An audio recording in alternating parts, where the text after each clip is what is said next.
Today, I'm going to try to make this quick because we got limited time because apologies for the problems we had here. But hopefully it'll be worth our while. And it's going to be a little different in here than it has been in the earlier sessions. I have loved the earlier sessions, and I've learned so much myself. And really, I could just get up here and say, okay, what they said, basically. Because what they said is the truth. But today, what we're going to look at in this session, and hopefully it will be a good way to finish everything off here. What I'm going to try to underline is basically the biology and the physiology of the truth of what you've heard already. Because that's what I am as a physiologist. And I started off, I got to stay in my lines here. I started off actually coming from a fitness industry perspective, and before that, a coaching perspective. So today, if I ask you to do things in kind of a coaching way, just forgive me. It's just kind of part of me. But I went from there into higher education, and it was something that I really wasn't ready for, but the folks in higher education didn't necessarily want to know what the scientific truth was. They didn't want to know how things really worked. They didn't want to know necessarily the reasons behind things because they had an agenda that I wasn't aware of at the time, that I became aware of as time went on.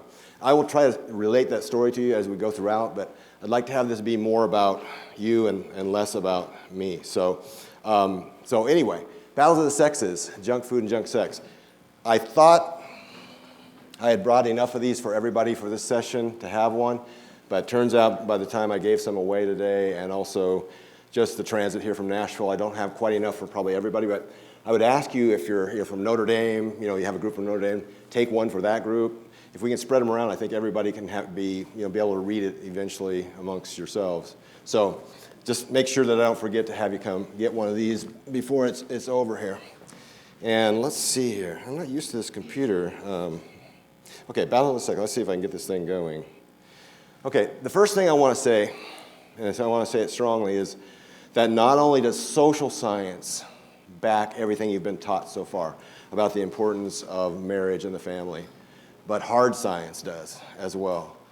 We call it natural science. Again, being a physiologist, I really wrote this book not so much with the intention of trying to show Christianity to be true. I really wrote it to a secular college audience, but the Christianity being true, and probably all other world religions, as you heard today and yesterday, also give good prescriptions as far as how relationships should go, especially with young adults your age. So, again, it wasn't one of those things where I had intended to do this, but it just came out. So let me say again, without any reservation, that science supports marriage and the family. Now, today, as we go along, this is going to be different than other presentations as well, because we're going to do some things and talk about some things that are probably a little more explicit than maybe you're used to, or today at least and yesterday have been. But I don't think you can discuss this topic without going into those things. So I just give this as kind of a caution that we will be talking about some things that are mature subject matter. So is everybody okay with that? Okay, I figured you would be. And by the way, today, this is the end of the day. I know you're tired, so we're going to try to do some things where you're more talking to each other than talking back to me, so you have a chance to let me hear your thoughts as we go. So with that in mind, I'd like to just have you guys stand up for a second. Stand up, everybody. And if you're with somebody, if you're with people around you that you know, I want you to go try to find two other people. So I want to try to get groups of 3. 2 other people that you don't know, and give them a double high five. Tell them your name, and make those high fives loud, slaps. And tell them your name, and then sit down together with them, okay? Because you're going to end up being a discussion team, all right? So go ahead. Ready? Go. Find out where you're from.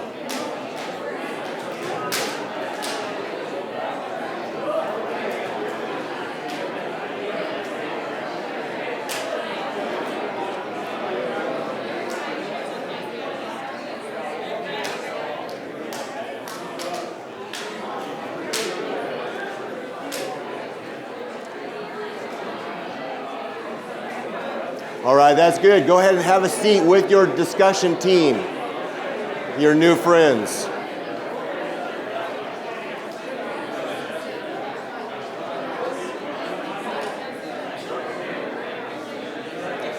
Try to be separate from everybody else. Separate yourself a little bit. All right, come on back to me. Come on back.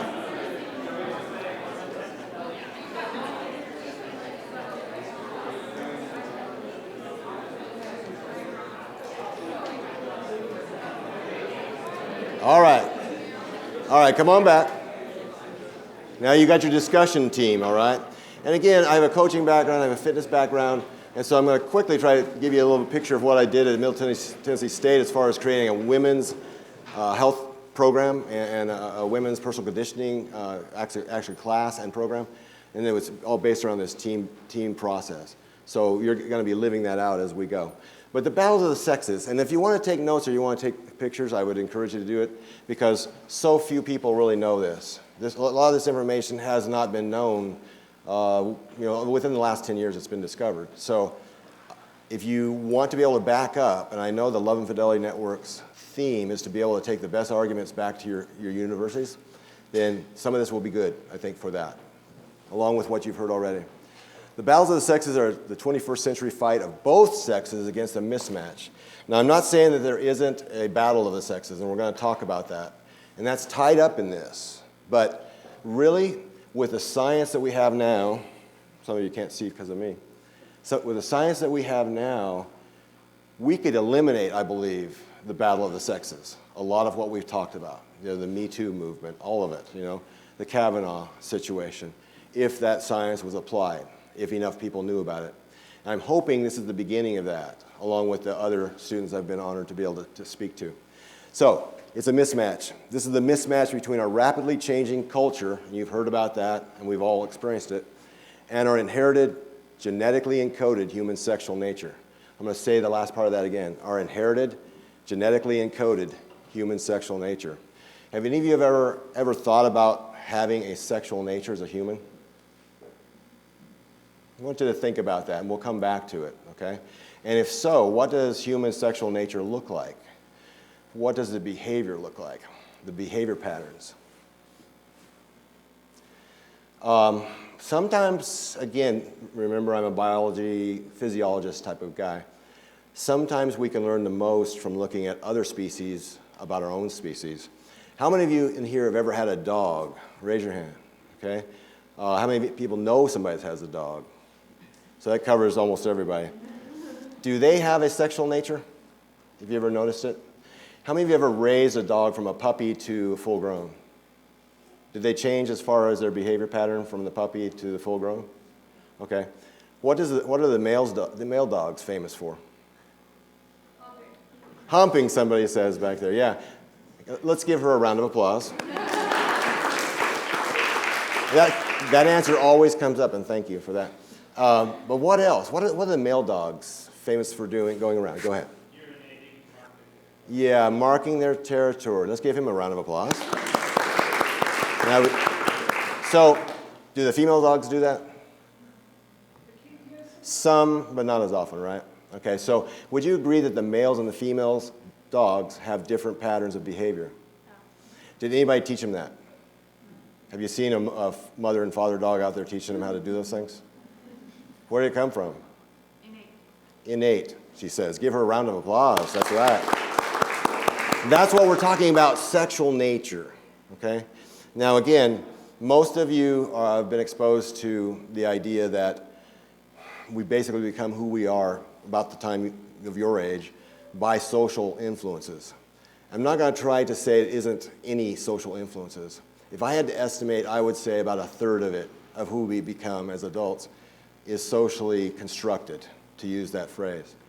But that would leave 2/3 for not being socially constructed. And that's the 2/3 we're going to try to focus on today and have you take home with you as far as a knowledge base that not many other people have, okay? All right. So here is your first group exercise, this first team discussion. And again, this is making generalizations, but I think the generalization is true. Just like we generalized about male and female dogs. They have different behavior patterns. There are sex differences there. So in your discussion group, I want you to ask the discussion group, your group this. Why can this be so difficult? If you can't read it for some reason back in the back, any man can treat a lady right for one night, but it takes the right man to treat her right for the rest of her life. If I had a dime for every young woman that's told me that she's been cheated on by a guy over the years, in my teaching, I would be very rich. And there's been a few young men that have shared stories like that with me, but many, many more young women. So I want to ask you in your discussion group, first of all, do you think that that's accurate? Do you think that's true? And if so, why? What are the dynamics behind that? Okay? So let's take about 2 minutes in your discussion group and talk that over. Go ahead. Ready? Go.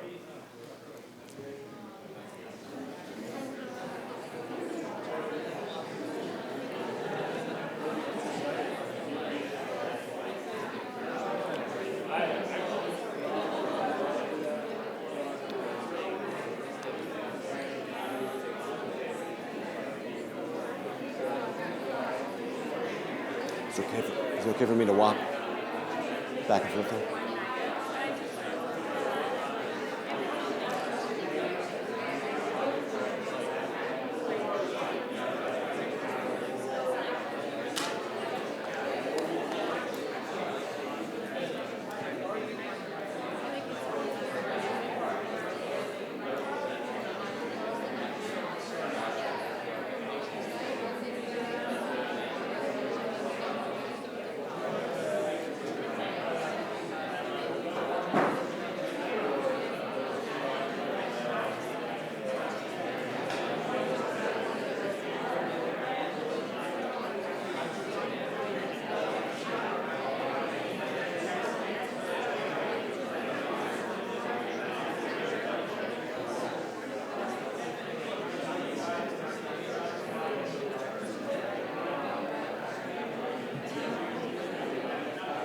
All right.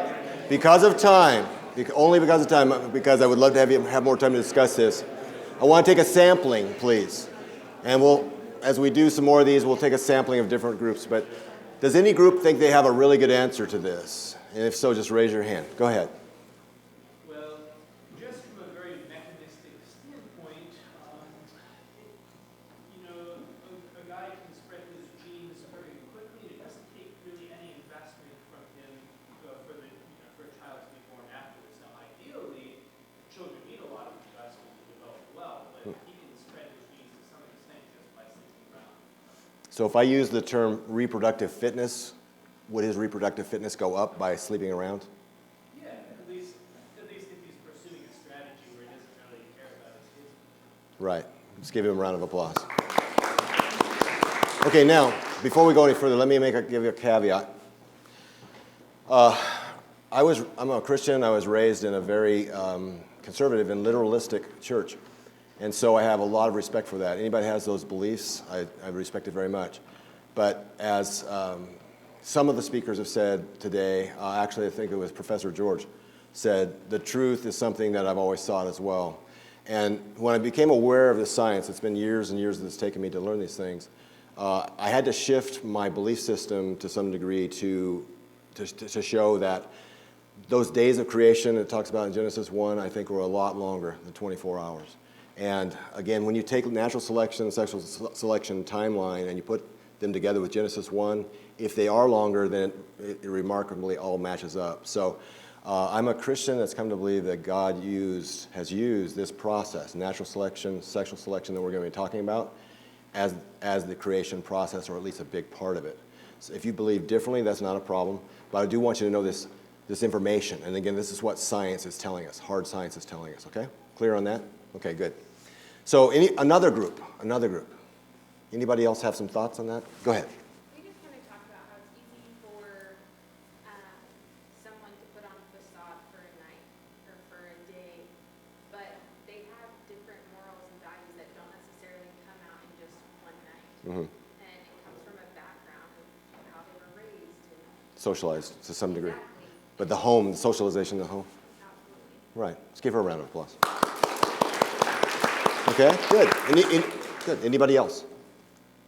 Oh, I'm sorry. Didn't see you. I agree that to some extent is sometimes a facade, but I actually look at this from a different perspective of not a facade. Let's say the gentleman is truly being a good man for that one night. Well, we can all sprint, but a marathon is a different story. Mhm. So to be good and to treat somebody respectfully and right, it takes effort and it takes intent. So to do that for a short period of time is one thing. To do it for a long period of time is much harder, which is a lot of the time why we see people that, you know, you get that newlywed, like, kind of, wait, what is going on? I can't tell my spouse, because you're used to taking breaks from them Right. through courtship, and then all of a sudden it's a 24/7 thing. So the difference of a mile to a marathon. Right. So you think that's personality, or what do you think accounts for that? I think that relationships, simply put, take effort. Mm-hmm. I think it has to do with whether you're the best person or the worst person. Mm-hmm. It takes effort. Okay, so let's give her a round of applause. Very good. Okay, so I can't disagree with anything that you've said, but let's take an example from the animal and insect kingdom that applies to this, okay? Again, we're talking about males versus females. We're talking about reproductive fitness of the two against each other, measured up against each other, and we're asking what motivates insects, animals, and us to do what they do from a biochemical perspective, okay? So sex differences. Let me give you a couple of examples that hopefully you'll be able to see the relationship to this. How many of you have heard of a praying mantis? What are female praying mantises famous for? Decapitating their sexual partners. Yes, in the midst of what? Sex. Give him a round of applause. That's right. Now, a lot of people would look at that and say that's not very, positive or productive, but if you look at it from the perspective of the female praying mantis, is she worried, again, from a genetically based position and a natural and sexual selection based position, is she worried about the male's genes going into him surviving both of their genes going into the next generation? Is she worried about that? Or her genes worried about it? The way it works is it's just the genes getting into the next generation. It's what's driving these things and what's selected for the next generation. So the next generation, if that happens over and over again, female praying mantises, pretty soon most or all of them are doing that, okay? So again, you have to kind of switch your thinking here. Thinking not of the couple, which we're going to get to, by the way. That's the reason I started off with the first slide about science supports marriage and the family. We'll get to that. But understanding the challenges. This is one of the challenges in the whole thing of getting to that, and why it's not so easy to just say, let's just do the right thing. Because we have these impulses and these inclinations that we don't have to follow, but they're there that we need to understand. And they're always best if they are understood, because then they're easier to handle. Another example of a sex difference is fruit flies. Have you heard of the fruit fly research done? Fruit flies, just let me tell you, have been researched probably the most of any insect or animal on the planet. And the reason for that is because they don't live very long. They live about 40 days. And so they get fertile, about 10, 15 days, and so they can do generation after generation after generation and take a look at what goes on with polygynous activity, monogamous activity, and polyandrous activity. I'll describe what those are in a minute. But generally, fruit flies are polygynous and very promiscuous as well.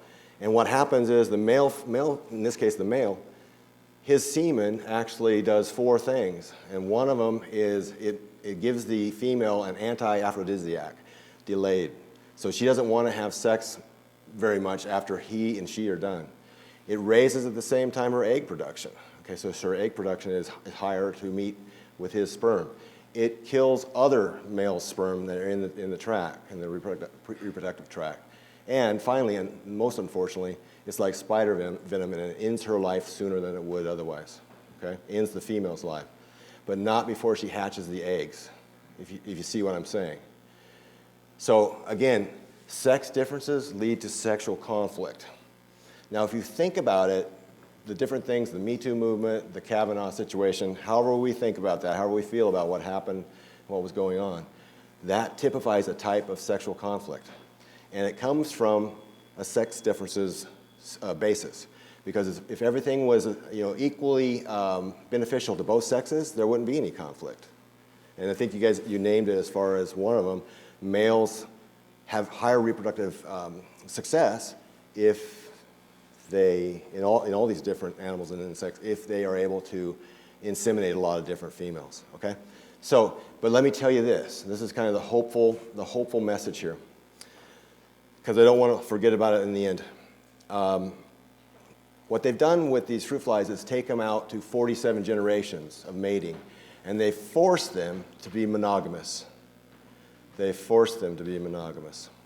And what they found on the 47th generation, all those negative things I said about the male's semen and what it does to the females, they've gone away by that time.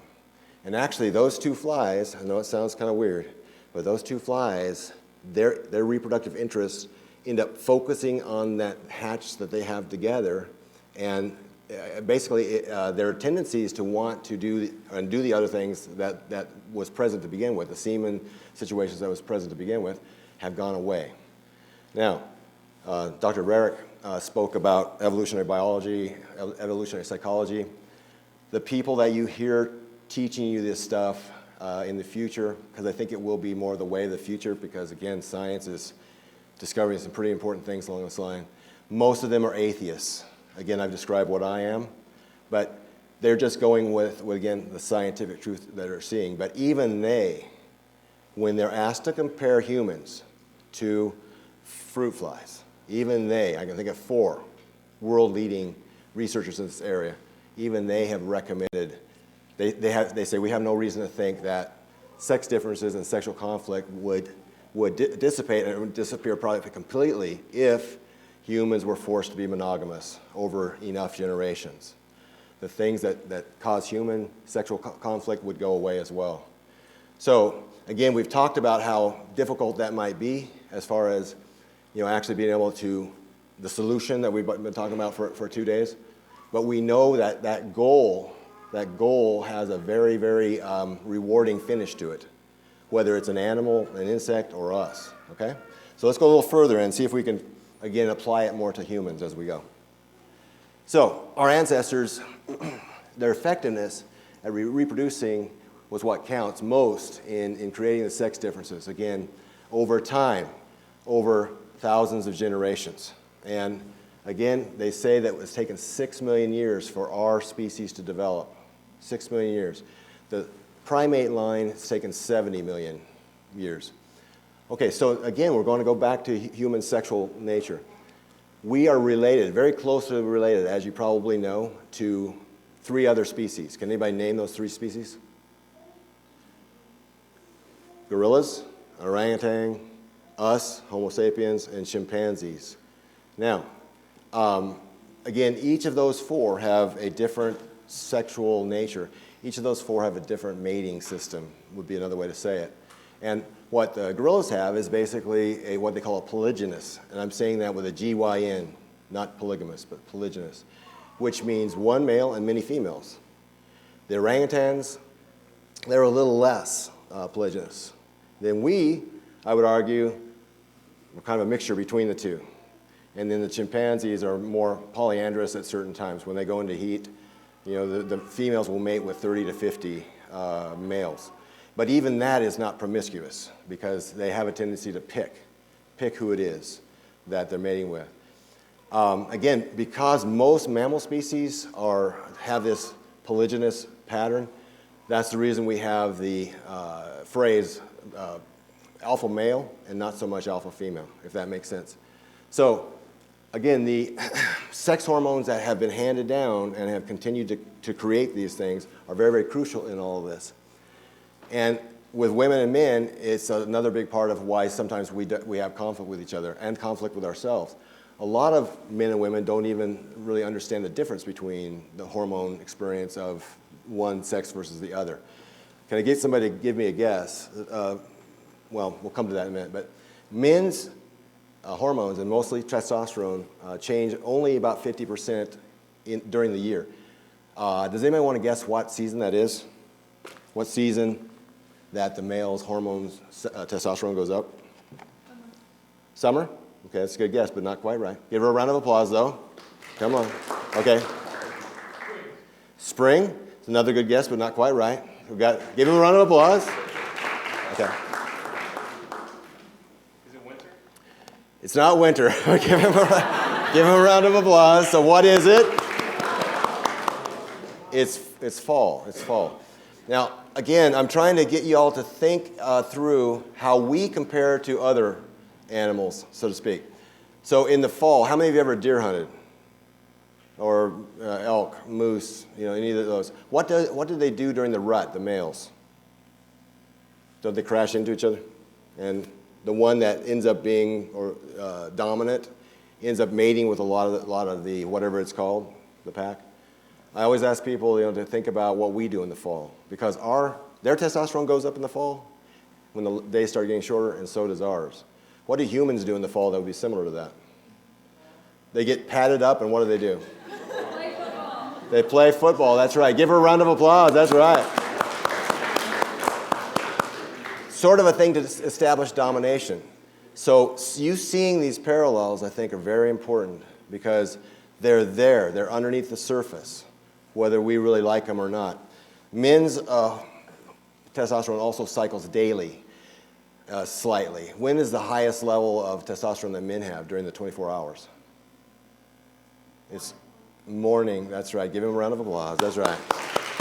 And you can tell that by certain indicators, that happen. So take a guess.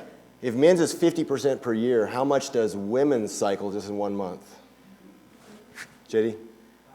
Double that. Do I hear double that? Do I hear higher? Give him a round of applause. Any higher? 300%. Do I hear higher than 300%? 4,900%. 4,900%. So about 100 times more variability for women. And again, when I've talked about this in my classes, a lot of the guys will always say, oh, that makes so much sense. I'll tell them, Jenny may be one way on Monday, but by Thursday she may be a whole other person. And it isn't anything that she's done consciously. It's just, what she's experiencing, what she's going through. Especially, periods and menstrual cycles hit some women different than others. Hopefully, again, guys, as part of this, as part of the book, guys will become more sexually empathetic to women, and women will become the same to men. So, again, this is one of my teams from MTSU, and again, what I found to be positive with them is to help push them in what are more male-typical directions behavior-wise, and then when I'm working with the guys, I try to work with them in more of a female-typical direction. The bonding, the nurturing, and that type of thing, because we're not going to make them into the other sex, but actually the other sex's behaviors actually benefit them. Their whole bodies work better when they're more assertive, aggressive, and they work out even like guys, where they lift weights and that type of thing. It's more positive for them than if they're doing the cardio all the time and that type of thing. So a little bit of an irony there, but it's true. Now, raise your right hand. To take a look at your right hand and tell, you don't have to tell me, but which one's longer, your ring or your index finger? Ring finger, if it's longer, it's going to mean that before birth, you're being influenced by a higher level of testosterone in your mama's womb. Okay? If you have a longer index finger, it means you had more estrogen contact exposure. Now, is that important? Not necessarily. Not necessarily, because when do you get the other big bath of hormone? Puberty, that's right. And so puberty, a lot of things, if they're one way earlier, they get in a wash. But you may have more of a behavior pattern of a male if you're female, if you have a longer ring, and vice versa. You may just be more decisive, more aggressive. Guys with a longer index may have more broad thinking, broad-minded, and more connected. So again, it's very important to realize. Now, before birth, we are all females. Okay, actually, it's like 3.5, 4 weeks. We're all females. Have the female prototype of a body, and from there, what starts making the changes to the XY chromosomes? Testosterone. Okay, so testosterone is what changes a female fetus into a male, and again. Sometimes there's a problem in that process, and then you have some of the things that have happened. But males wouldn't have nipples if that wasn't the case. But in nature, the way God made us, we can't have that much variety from one fetus to another and still make the change that has to happen to go from male to female. All right, So most male behaviors are influenced by a testosterone-dopamine connection, and much of female behavior is influenced by an estrogen-oxytocin connection. So again, things have lined up the way they have for particular reasons. And I'd like to go back to the example of the gorillas, orangutans, us, and the chimpanzees. And if it's okay, camera people, it's okay if I walk out here in a line? Okay, because I usually move around. If you can picture, again, gorillas here, they're polygynous. How do female and male gorillas differ? How silverback male gorilla is, I'll just tell you, it's 350 pounds on average, okay? And the guys that are, the males, again, have like maybe 3 or 4 female mates. And, thank you. And so there's a situation where they're so big that they're able to drive off all the other males. So the competition occurs by body. Orangutans are a little bit less, but they still do the same thing. They kind of compete through their bodies. Humans, are human males bigger on average than females? How much? About 20% is all now. But did we used to be bigger by the fossil record? Yeah, we used to be 50% bigger, okay? And so what does that tell you about, if polygyny is, they call it sexual dimorphism meaning differences in the two different sexes. If polygyny makes you a bigger male and a smaller female, and we used to be bigger and we're smaller in comparison now, went from 50% bigger to 20% bigger, what's that tell you about our mating system? Over 4 million years, it's changing from what? What to what? Changing from more polygynous, that's GYN, with a lot of women and one man, to more monogamous, okay?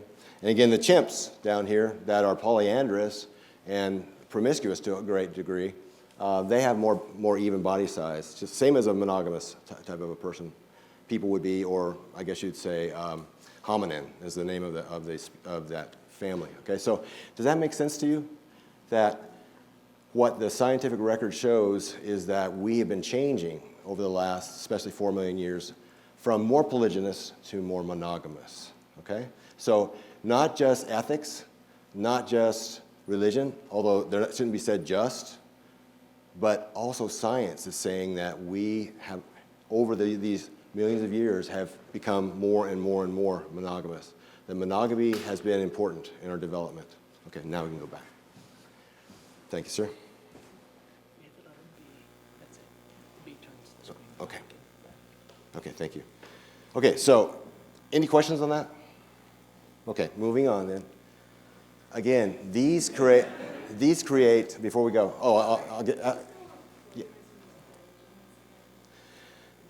Polygynous, and so I'm not saying polygamous, but polygamous is a variety of different sexual relationships, both male and female, and it's a number, it could go either way. With polygynous, it means polygynic, which gynic is the Greek word for female. It means many women and one man, or one male and many females of any species. And again, for the most part, that's what mammals do, they practice polygyny, okay? Go ahead. Is the reason that testosterone spikes in the fall because, gestation time is 9 months and you want your children to be born in the summer? Is that the reason? Yes, that is probably going back to the past, probably had a lot to do with it because they had a lot higher survival rate. So again, what happens that is reproductively successful and survivable is what continues those genes to be selected, okay? So, and these are great questions. But can you see the direction this is going? The direction it's going is with the polygynous nature that we've had, for males to be today, at least some of them, more inclined to want to play around with a lot of women. Okay, they have those genes. Doesn't mean they have to exercise that, but the tendency is there. And so again, with the Me Too movement and all of the things this is describing, all the different things that have gone on because of the sexual revolution, we're not really a good species to have that kind of sexual freedom because we have these tendencies, especially on the male side of things. But knowing about them, which is going to be us after today, I think is the important part as far as being able to control them, okay? All right, so again, this influences a lot of different things. Males, 15 to 25, end up being very, very impulsive, very, very aggressive in many cases. You know, when you think about the school shootings, I can't think of one female that's ever pulled off one of those. And again, the average age of those shooters are 17. Now, you might want to write this down because it's very important for both sides, both female and male. But during this 15 to 25 year age period, males have a 4 times greater chance of dying from suicide, homicide, killing each other, car accidents, and drug overdoses. I'll say that again. Suicide, homicide, drug overdoses, and car accidents because of their tendency to be reckless. Now, again, it's coming from the inside out. It's coming from the inside out. And some of it may be, societally influenced, but there's a lot of biology going on there. Females during the same time period, changing from little girls, and you may remember back to this, you become more concerned with your appearance. And that's, again, coming from the inside out. Society may have some influence on it, but it's not necessarily the major influence. How women are regarded by other women becomes very important. Moving on. Again, another team. Again, I worked with this women's personal conditioning team and created this program. Again, I didn't realize at the time that it was going against the political grain. Eventually, they canceled my classes, and I was no longer teaching there anymore. So I've experienced what we've been talking about here as far as the discrimination that goes on because of an ideology on campuses. And so that's part of why we're having this discussion today as well. The women's class, though, ended up, before it was over, drawing 2/3 of the women on our campus, it's a big campus, that were taking personal conditioning. They chose to take women's personal conditioning instead of the standard where the guys were in it. Kind of the same reason I think Curves works and some of the other franchises. That's actually Curves, if you're familiar with it, is the largest fitness franchise in the world. There's a tendency for some women to feel not comfortable when guys are around when they're working out. Okay, so on average, men have 7 to 8 times more testosterone than women, but write this down. Some men at the high end, and compared to some women at the low end, have 183 times more testosterone than the women do. So that's a huge difference. And not only that, again, we're setting up why the junk sex part of our title is true. Men having problems with junk sex. Their brain is also designed differently than the women from over the years. Their area of sexual pursuit, it's called the medial preoptic hypothalamus, is much larger than women's, about twice the size. And that gives it twice the power. And notice also it's the preoptic, that tells you it's right behind where the eyeball, the impulses from your eyeballs come in. So I always ask this in women's, when women are in the crowd, do you ever see guys with a wandering eye? It isn't maybe so much that he's a bad person. It's somewhat natural, okay? So women's is the same organ is on the side, more of the hypothalamus. And really in it, there's food, lust, and love are all processed in there.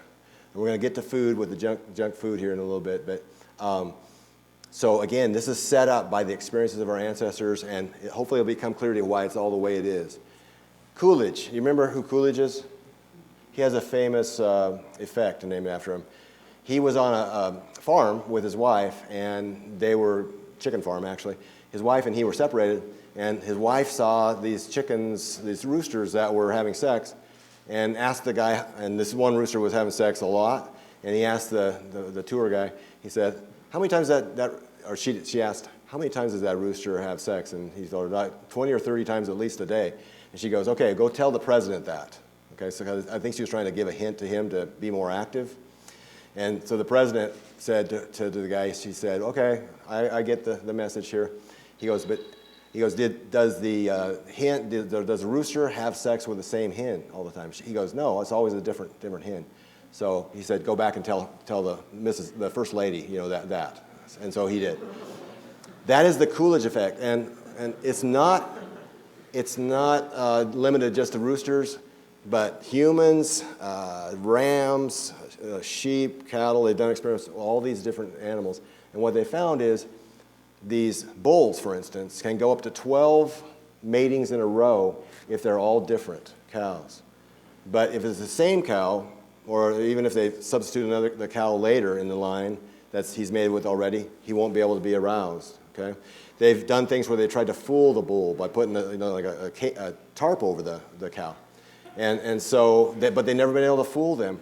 So it's on the level of pheromones that they're picking this up. And so again, humans have some of these same tendencies that we have to deal with, and that's what we're trying to caution against the junk sex with the human male. Okay, so again, the middle part, the top part of the brain is the cortex. It's the biggest part. It's the thing that really sets humans apart from the other animals. But the middle part, the feeling part, the limbic system, it is the part that probably has the most power. And then underneath that, the brainstem or autonomic part of the brain is all the things that we do without even having to think about it at all, like blinking, breathing, smooth muscle movements, our digestion, that type of thing. So let me just ask you, which one do you think is more powerful, the limbic system or the cerebral cortex? What do you think? Limbic system, yeah, because there's more outputs going up and down than going into it, okay? So when it comes to feeling versus thinking, which one usually wins? Feeling, write that down, feeling. That explains a lot of things as far as addiction goes and all this sex talk that we're having. Okay, got to move on because of the time we have. So the amygdalas, and let me just go back up. The amygdala, if I can just kind of pop over here, right there. It's so new that it isn't even on that brain map, but it's probably the most powerful organ in the brain, maybe the most powerful part of us altogether. It is the brain's command and control system for survival. You might want to jot that down. Amygdala. And it's another place that there's differences. There's sex differences. So the amygdala, again, you've guessed it, in men are substantially larger than women's, twice the size in many cases. And the amygdala are a major part of impulsive sex drive. Now, I've got this bolded because we've talked about this earlier as well. Males' over-perception bias, because they've been selected down through the years to not want to miss an opportunity for sex because, again, they may not get another one for who knows how long. Women, not so much, because women and female animals altogether generally don't have trouble finding somebody to mate with them. But one of the earlier speakers mentioned that, I think it might be Dr. Rarick there, that men oftentimes over-perceive the sexual interest from the females. And so that is a huge part of the Me Too movement situation and sexual conflict. But again, there's biology behind it as far as the reason that happens on average, on the numbers. Men's amygdalas and hypothalamuses, another important part, react more strongly to sexual stimuli. Now, for proof of that, men who desire more than one sex partner a month, take a guess. How many, worldwide, how many men want to have more than one sex partner? 90? What's the proportion, you think? 90%, yeah. Actually, it's not quite that high, but it's still pretty high if you think about it. 1 out of 4 males want to have more than one sex partner a month on average, okay? How about American women? How many of them want to have more than one sex partner a month? 1 out of 20. 1 out of 20 is a good guess, but let's try another. 1 out of 10? Actually, it's actually 1 out of 33. 1 out of 33. So you've got 1 out of 33 versus 1 out of 4. So again, it kind of shows you the difference in the sex drive. Now, the closest they could come in the world was Eastern European women. 1 out of 13 of them wanted to have more than one sex partner a month.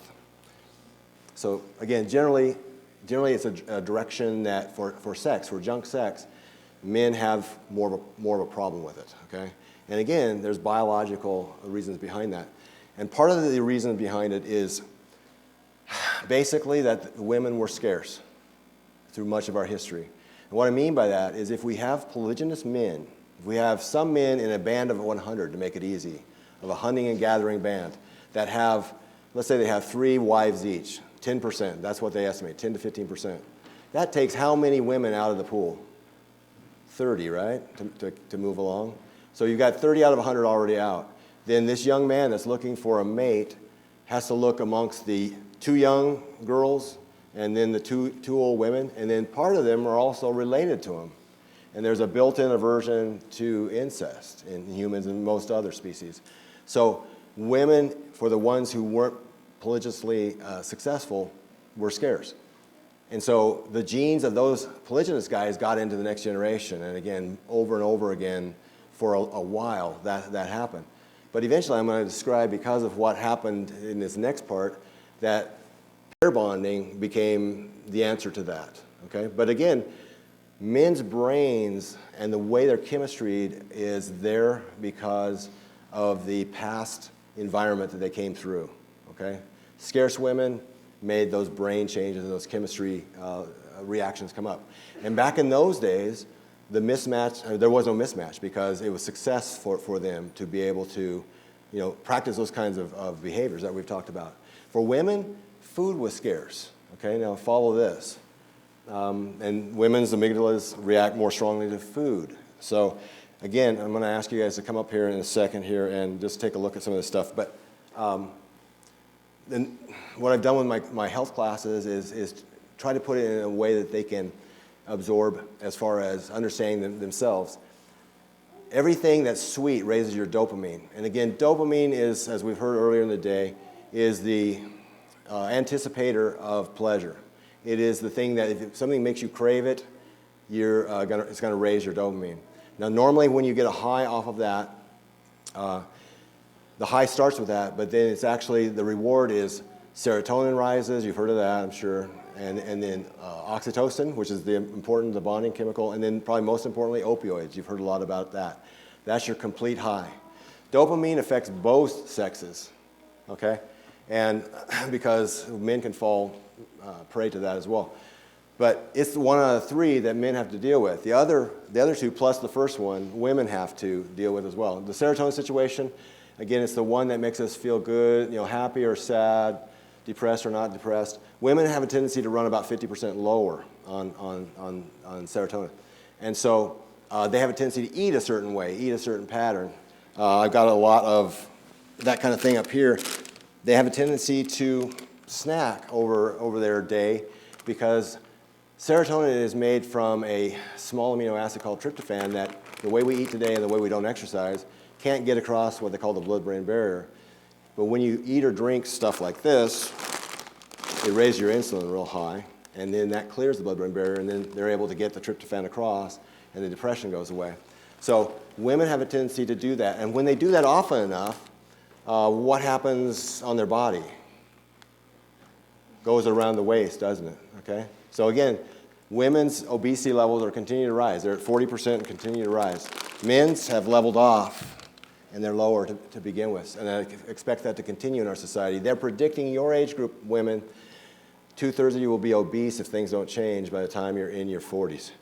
And of course, we're going to try to make sure that doesn't happen, but these things are behind it. The omega-6 ordeal, it's a situation where women need a certain omega-3 fat. Why do you think those women need the omega-3 fat?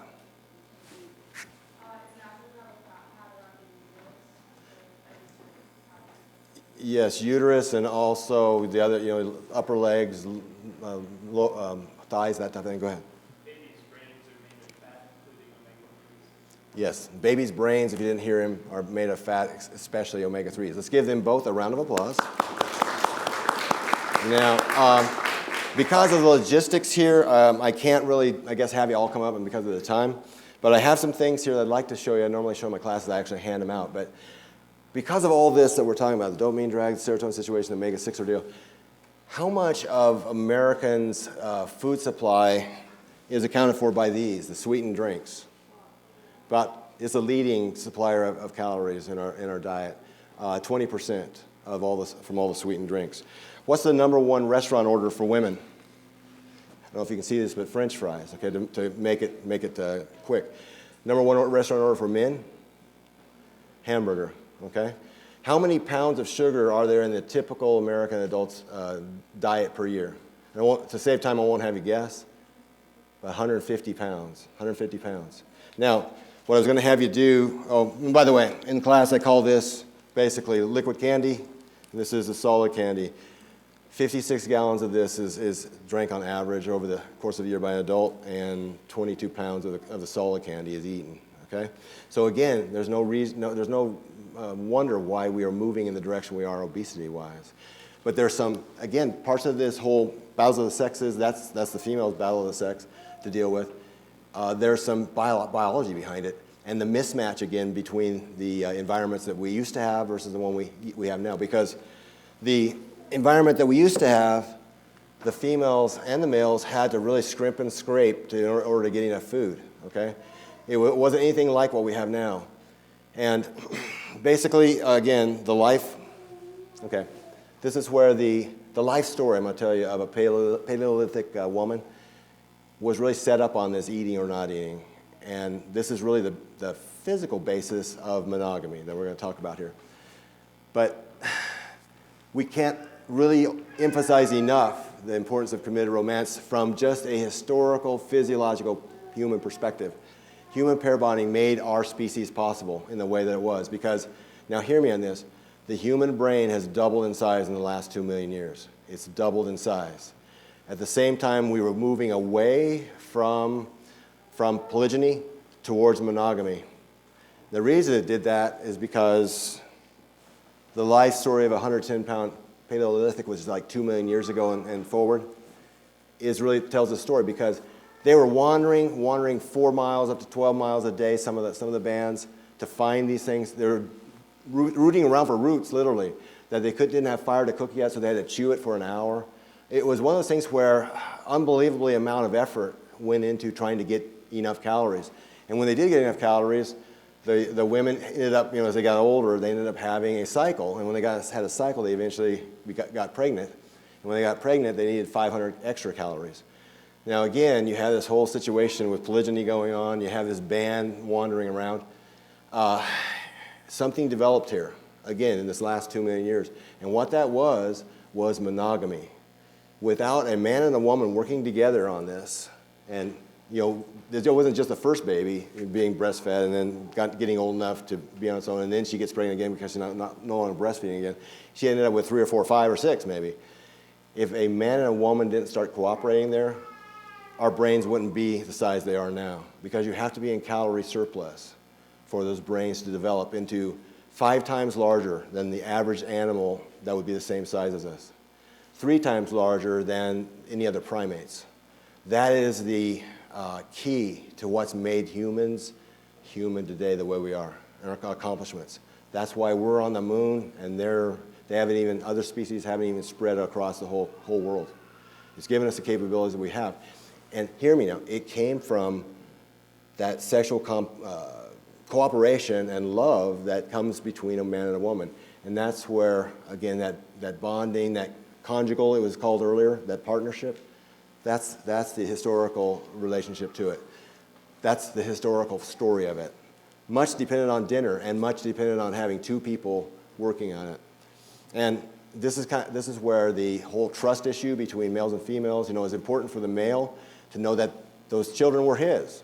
It's important for the female to choose a male that would not only be attracted to her, but also be there for her when next week, week following, like we talked about, why it was so difficult to stick around.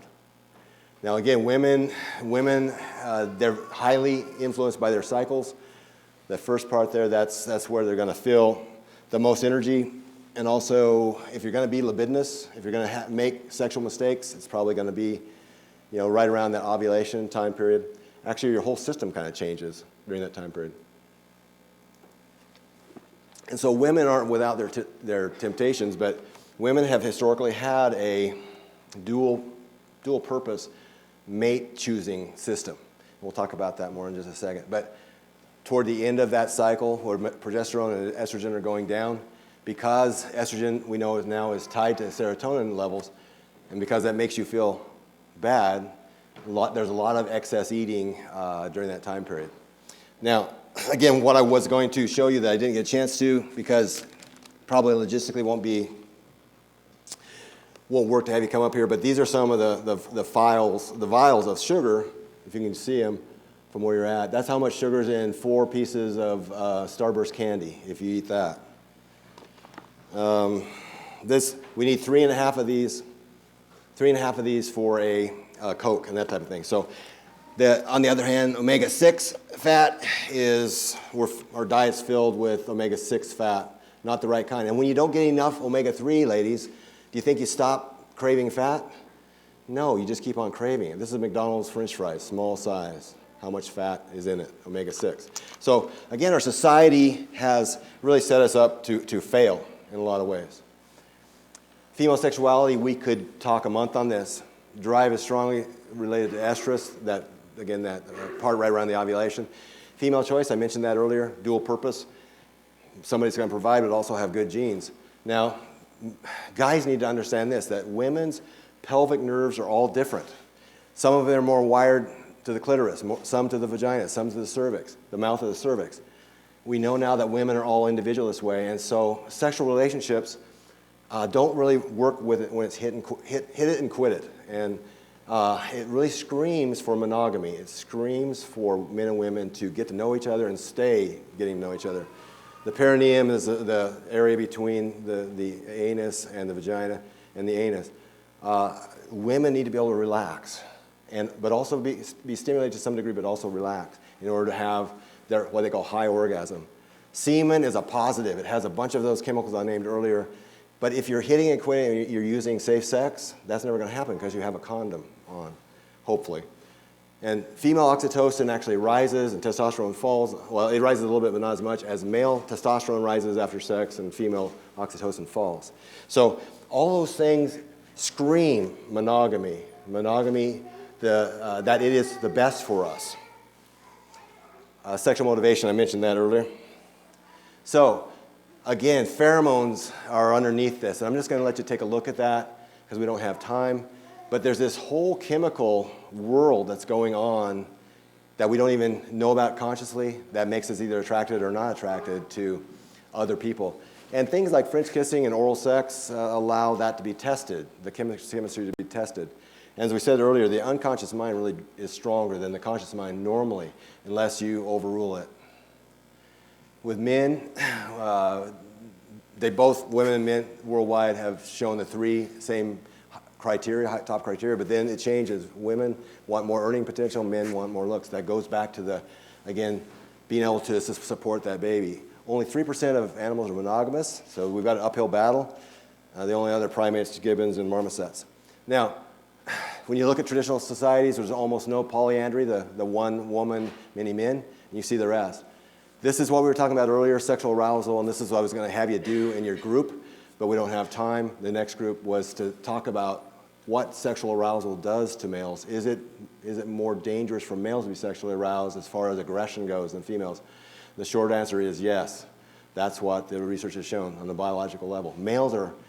It's dangerous to get them aroused because then their aggression level goes up and their ethic level goes down. And we know what happens then. Alcohol, as we've discussed over the whole weekend, makes the whole thing worse, and especially for women because it raises your testosterone level and impairs your frontal cortex. So this is important for you guys to see. The majority of unwanted sex on college campuses happen during hookups. Some studies show up to 90%, some show 70%, but it's between those two. So to make it short, if we hate rape culture, we better hate hookup culture too, because the two are synergistic. And you can write that down. Hookup culture and rape culture are synergistic. And that's what we've been talking about from the other speakers, that's the unfortunate thing is the powers that be on college campuses, for political reasons, will not acknowledge that. First semester college women, 64%. Hookups followed alcohol use, so again, it's involved. Average occurring after 3 drinks. STDs are at an all-time high. I worked on that, and they continue to be at an all-time high. Human exceptionality. This is what I'm going to bring it home quickly. As I've said before, we are exceptional, and it's because of this monogamous process we've been going through that's allowed us the cooperation between the males and females. And again, we have more of a choice to go against it than most other creatures. Just making this really quick. Again, you can read it. Hourglass figure, the reason that's important is because you guys mentioned it. The fat around the waist is omega-6. The fat around the hips and legs and the breasts are omega-3. So men have the instinctual attraction to that hourglass figure because of that. Women who have it are 3 times more likely to conceive. They're 3 times more fertile. But attachment and bonding, we've been talking about this whole weekend, are what makes our baby survival possible. Here's another huge insight. Oxytocin and vasopressin are responsible, of course, but it's so important for us females. Again, hip-waist ratio, she gave me permission to do that. She felt a lot better on the second one, and again, that's why. But fathers matter, as Dr. Rarick and others have said, in helping to raise their children. They also protect the woman. Men are more quantity shoppers by nature in many cases. Women more quality shoppers. We need to move men more in that direction. They have a tendency to seek sexual variety for the reasons that we've talked about. This is my co-author on the book. That's her in 2007. This is her after one of her 2 children that she's had. Now here's a story I want you to take home with you too. She was sexually active, a sorority woman, and she ended up being told 2 years ago that she has HPV and she has cervical cancer. And she ended up having to have a hysterectomy where everything but her ovaries was taken out. And so, that kind of lifestyle has real world consequences, especially as the years go by. It could have killed her, but fortunately she was able to survive it. So to finish off here, it's attractive to have a faithful character. It's attractive, guys, to have a faithful character because it makes you rare. We were talking about the porn. I'm not the porn guy. It's attractive. It's again, I'm preaching to the choir somewhat in this room, but most crowds that I deal with, it's actually very scarce. I'll just say it flatly. Monogamy is best for our species from a species level.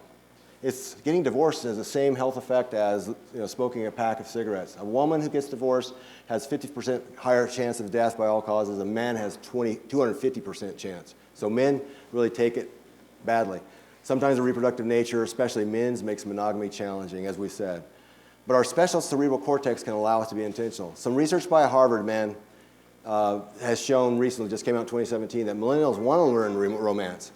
They want to know how to date. They want to know how to do these things that we've lost, but they're not being taught at home or at school. Today, 90% of U.S. women and men are predicted to marry, and that's good news, except the ones younger than you are only 70% of them are projected to marry. Marriage is the cornerstone of families and families of society. I'll just say that flatly, okay? And again, on every level, religious, ethical, and scientific or biological. So again, you can take that to the bank. We talked about moments. I think maybe Dr. Rarick talked about moments. Life is made up of moments. That's me getting ready to walk my daughter down the aisle for a marriage. Having more great moments than horrible and bad moments is the key to having a great life. That wouldn't have come out the way that it did, and I'm going to share something with you here that I don't share with just everybody, if I would have gone down the pathway that I'm talking about, you not going down. I ended up, I'll come back to that. I ended up modeling quite a bit for Nike and a bunch of other high-profile clients. And it put me in a situation where I was shooting scenes with women where we were kissing. We just met and we were kissing each other over and over and over and over again. Pretty soon, I was getting some really dopamine highs off of it, and my mind was wandering down avenues that it shouldn't be. I was married, of course, at the time. My marriage, I'll tell you about in a minute, but I knew that if I kept going down that same road, that my marriage was not going to survive it. And so I've counseled young men that if there's an attraction, if there's something that they shouldn't be doing with somebody that's either committed or they're both committed, first of all, to think about them, the woman, if they have to be around them, as maybe a beautiful piece of art. If that doesn't work, then think of her as your sister. If that doesn't work, then get out of Dodge. And so with modeling, I tried those strategies, and none of them seemed to work. So what do you think I ended up doing? Get out of Dodge. I got out of Dodge, that's right. I quit modeling because it wasn't more important than my relationship with my wife. I was getting those dopamine highs and all the rest of it by going close but not actually doing the deed. But the oxytocin bond that I had with my wife was tearing, it was stressful, okay? So again, I'll come back to that in just a second here, but I know we got to finish. But Einstein says to simplify things as much as we can. This is really what we're looking at. The battle of the sexes are men's against their own sexual addictions, women's against their own food addictions in many cases, and then women's against men's sexual addictions. That's the raw truth biologically. in many, many, or maybe most cases, okay? So going back to, again, the accomplishments. You know, people would look at my life and say, man, you know, he played Division I college football, led the league in sacks, the league, that major league on the West Coast, Ph.D., professor, held elective office, modeled for a bunch of different clients. But you know what? You know what I've realized, and this is kind of the message, you know, Dr. Rarick back there, I appreciated him getting, you know, showing his true feelings. He epitomizes what a father should look like. So let's give him a round of applause.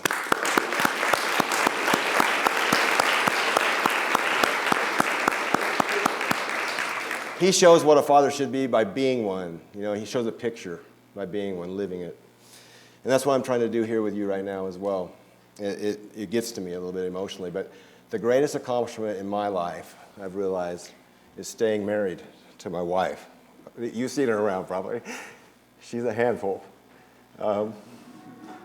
But 41 years now and counting. And, you know, I've realized from everything we discussed very quickly that lust is a reaction. It's a chemical reaction in a lot of ways, especially from a male's perspective. But love is a decision, and it's one that you have to make. I mean, guys especially have to make, and it's one that you won't be sorry that you did. You won't be sorry you did. Romantic love, and again, I know, you know, there's conjugal versus romantic love, but I'm talking about the people I'm used to dealing with, not a room like this. Romance is the furthest thing from their mind. Commitment's the furthest thing from their mind, especially the guys. But we, in Sex IQ, which is our organization, we try to raise people's sex IQ. And hopefully yours has been raised in here today, because it lowers sexual conflict and raises sexual empathy, which is what we want more of, sexual empathy. And it's interesting, the studies they've done, and again, I think both social science and natural science are important, and they both point the same direction. The social science studies they've done on this show that the more intelligent 7th and 8th grade boys, as they tracked them longitudinally, end up valuing exclusivity. So intelligence and being willing to be monogamous are related, it appears. But what we need to do with those young men that maybe aren't in that category is try to raise, through education, raise their IQ on this and help them to value exclusive love more. That's why again, the people I usually deal with, they try to find love by having sex. What we're trying to get them to do is have love first, and then maybe the sex will follow down the road.